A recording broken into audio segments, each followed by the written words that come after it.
Engage is an exhibition at the Massry Gallery that focuses on 91 years of visual art, spanning 22 artists from the Capital Region to the University at Albany Art Collection and the Harlem Art Collection.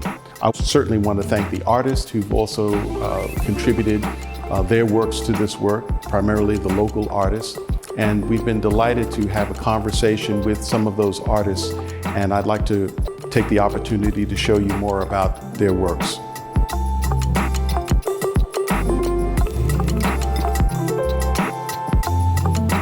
Welcome to the College of St. Rose, the Esther Massry Gallery. We're going to take a look at some of the artists in the exhibition Engage, Artists in Visual Dialogue. We'll begin with Jacqueline Lake Sample.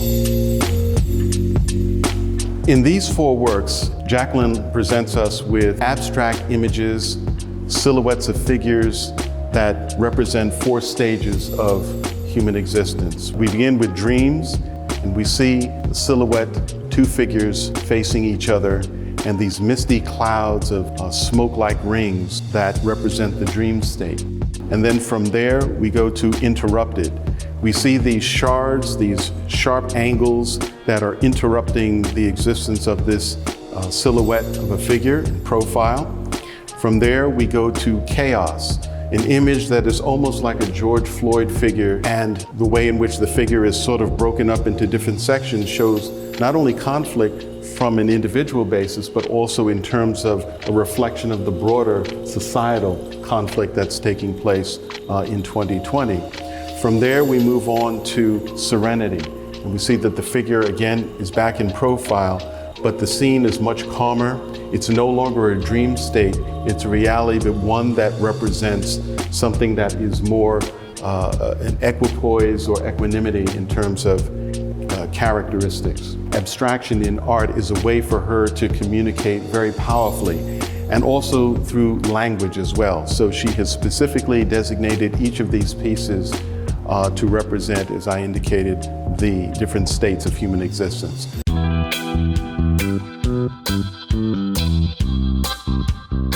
From Jacqueline Lake Sample, we go now to Marcus K. Anderson.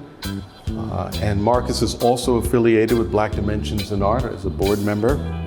And in this particular piece that he calls Vibrations, we see four individuals facing to the left, and they are in different states of the experience of listening to music.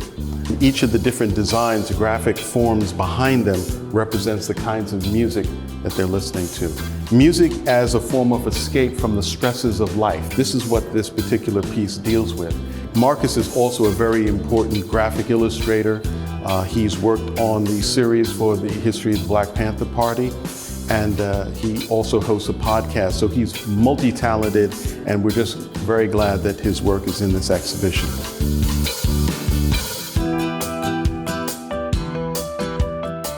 This next work is by David Lloyd Tyson, who happens to be my uncle. He was involved with various social protests throughout the years, and in this particular scene, 1967, is 2 weeks after the speech that Martin Luther King gave at the Riverside Church protesting against the war in Vietnam. We see young people gathered here together at Dag Hammarskjöld Plaza near the UN, young people of various ethnicities, arms locked together, signs, and chanting and singing and presenting essentially a unified statement of exercising their First Amendment right to protest against government abuse.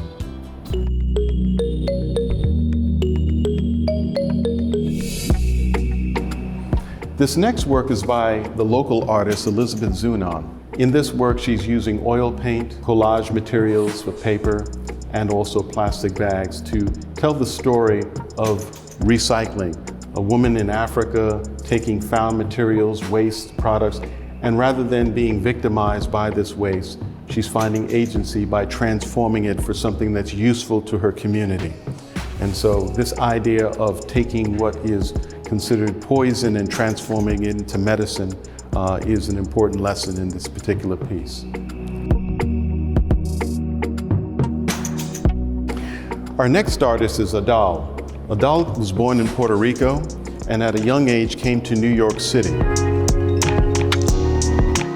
Coming to New York City was a bit of a culture shock for this person who grew up in the country. In this particular scene here, we see that now, as an older young man, he's traveled to San Francisco and he's orienting himself to a new environment here.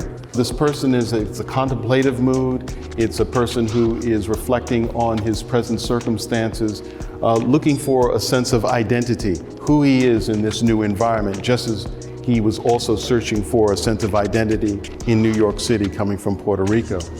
And this speaks really to this time in the sense that the problem of conversation, of people being able to communicate with one another in an effective way. This period of time over the last 8 or 9 months during the COVID pandemic has forced many of us to rethink our positions, to engage in conversations with others, and find a solution to the problems that we are all faced with.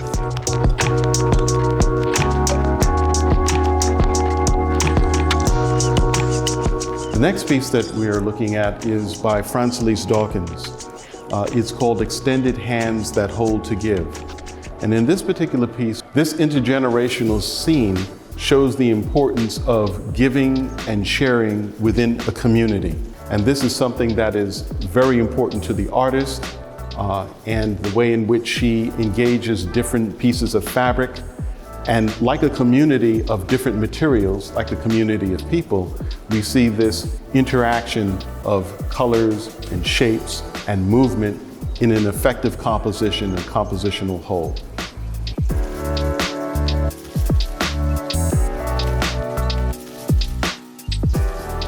Daisha Devon Harris is another local artist, and in this work, she represents a woman standing proudly.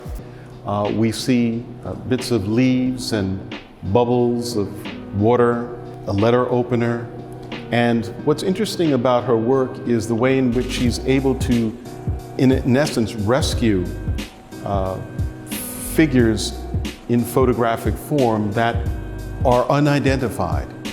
And by repositioning them, reframing them, she gives them new life. Now, in addition to that, she also includes phrases from different poets, in this particular case, Langston Hughes. And the title and the words say, "I do not need freedom when I'm dead. I cannot live on tomorrow's bread." And this certainly speaks very much to us today in this time of reckoning, where people demand change. And this exemplifies that spirit very much.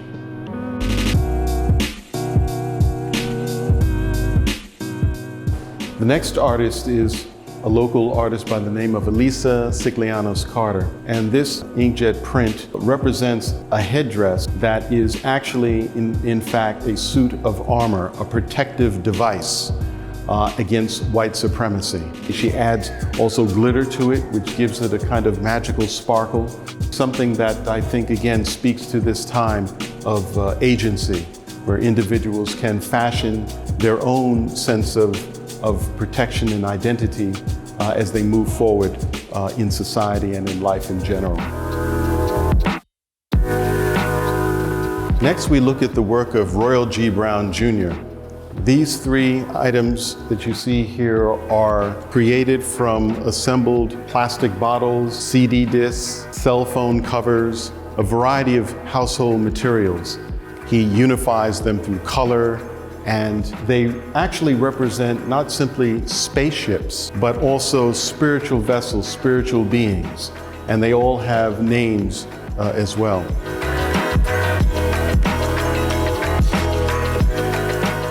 Our next local artist is Obaro. Obaro is a painter. However, in this particular instance, he also shows his sculptural skills. This particular piece speaks to trauma, but also triumph over trauma.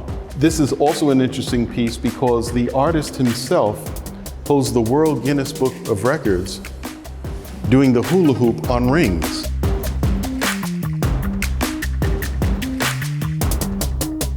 So his physical prowess and the energy that takes is also exemplified here in this power figure. And so this figure essentially exemplifies the ability to transcend trauma and triumph in the end.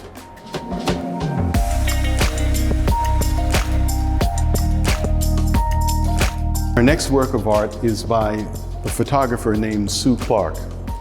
Sue Clark entitles this particular piece Dancing with the Stars, and it represents an indigenous elder by the name of Duke Simmons. We see Duke Simmons doing a traditional indigenous dance with the Orion Nebula in the background. And I felt that it was important to represent our indigenous brothers and sisters, because in this show, we have to acknowledge the fact that many of the people who are in this exhibit come from different lands, different ethnic traditions. But Native Americans were here first. And so I wanted to acknowledge their importance in this particular part of the planet.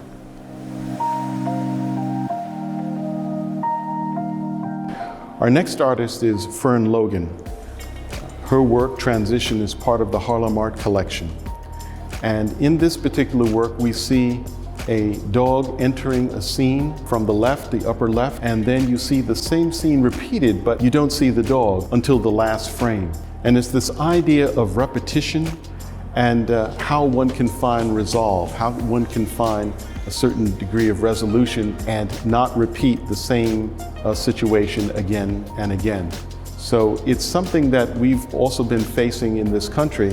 How can we go about doing things in a way that we are not repeating the mistakes that we've made before as a country, as a community, and as individuals?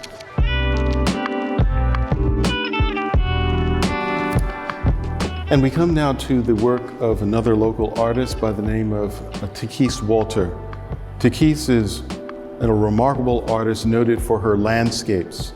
And in this particular piece, we have not an oil painting, which she's commonly known, but a pastel, and she calls it Cusp. This particular work, you can see a sun setting toward the horizon, and yet this ominous moment has just taken place. We see storm clouds that are beginning to break up and settle. And so while this particular piece addresses the challenges of the society in which we live today, it also offers the hope for a new tomorrow, a brighter day in the future.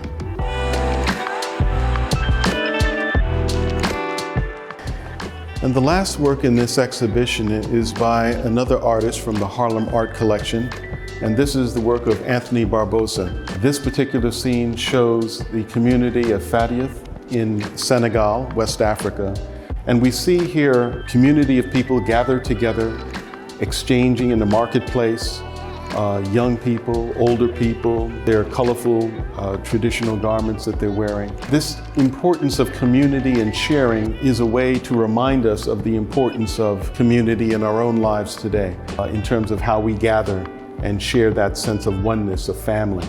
So this is a reminder of the importance of that, and it also challenges us to find ways of keeping those connections going in the best way that we can.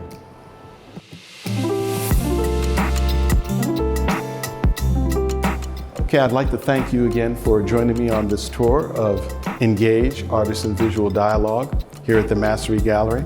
I'd like to thank the gallery manager, Erin Sickler, and I'd also like to thank all those who supported this exhibition. It's been a pleasure to share with you the artists and some of the history behind their works. And I think that this is an opportunity for all of us to engage in fruitful and meaningful dialogue. Thank you very much.